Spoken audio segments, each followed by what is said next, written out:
बिहार राज्यातील भागलपूर शहरात राहणारा एक 18 वर्षांचा तरुण गावात रोजगाराची संधी नसल्यामुळे घरी बसून कंटाळला होता आणि त्यामुळे आपल्या कुटुंबाला मदत करण्यासाठी तो थेट गुजरात राज्यात कामधंद्याच्या शोधात गेला।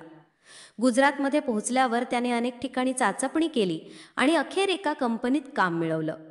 तिथं तो आपला उदरनिर्वाह भागवत होता आणि त्याच परिसरात त्याची ओळख जवळच राहणाऱ्या सुमारे 50 वर्षांच्या एका महिलेशी झाली, जिनं आधीच आपला संसार उभा केलेला होता। तिला 3 मुली आणि एक मुलगा होता आणि त्यांचे लग्न झाल्यामुळे तिला नातवंडही होती। हळूहळू त्या तरुणाची आणि त्या महिलेची ओळख वाढली, ओळखीचं रूपांतर मैत्रीत झालं आणि मैत्री हळूहळू प्रेमात बदलली। जरी त्या दोघांमध्ये तब्बल 22 वर्षांचं वयाचं अंतर असलं तरी एकमेकांबद्दलची ओढ आणि भावनिक जवळीक इतकी प्रबळ झाली की त्यांनी एकत्र राहण्याचा निर्णय घेतला। तो तरुण नुकताच 18 वर्षांचा झाल्यामुळे त्याला जगाचं फारसं ज्ञान नव्हतं, पण ती महिला वयाने आणि अनुभवाने मोठी असल्यामुळे परिस्थिती समजून घेण्याची क्षमता होती। तरीही प्रेमाच्या आंधळ्या झुल्यात दोघं अडकले आणि मग एक रात्र त्यांनी पळून जाण्याचा निर्णय घेतला। घरातले सगळे झोपले असताना त्या महिलेने घरी ठेवलेले सोनं चांदीचे दागिने आणि थोडी रोख रक्कम घेतली आणि त्या तरुणासोबत पळून गेली।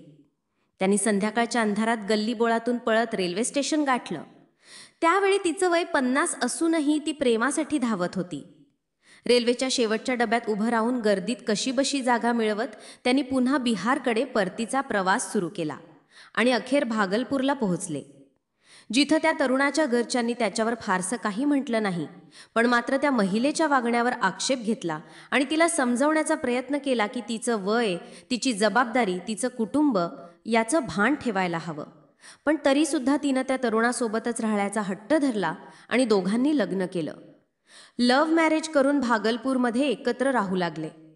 इकडे त्या महिलेच्या घरच्यांची मात्र झोप उडाली।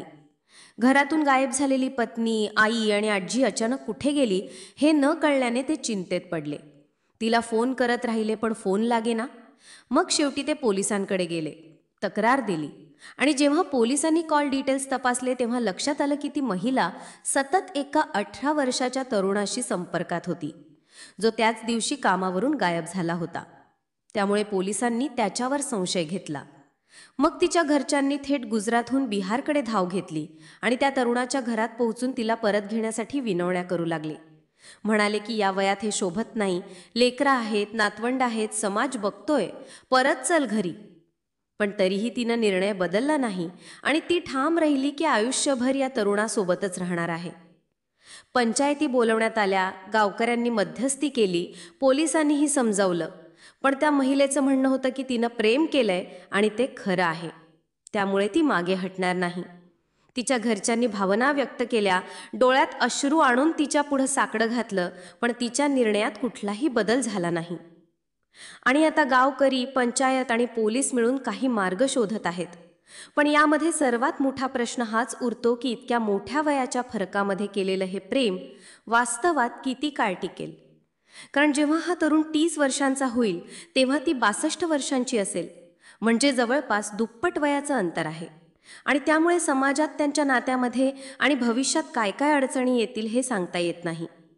म्हणून हा निर्णय खरंच योग्य आहे की नाही हे तुम्हीच ठरवा आणि तुमचं स्पष्ट मत खाली कमेंटमध्ये नक्की लिहा। कारण आमचा उद्देश कोणालाही दुखावण्याचा नाही, तर समाजात प्रत्यक्षात घडणाऱ्या घटनांवर प्रकाश टाकणं आहे। आणि जर तुम्हाला वाटतं की ही घटना खरी आहे की नाही, तर खाली त्या बातमीची सविस्तर लिंक कमेंट बॉक्समध्ये दिली आहे, तिथं जाऊन तुम्ही ती बातमी वाचू शकता।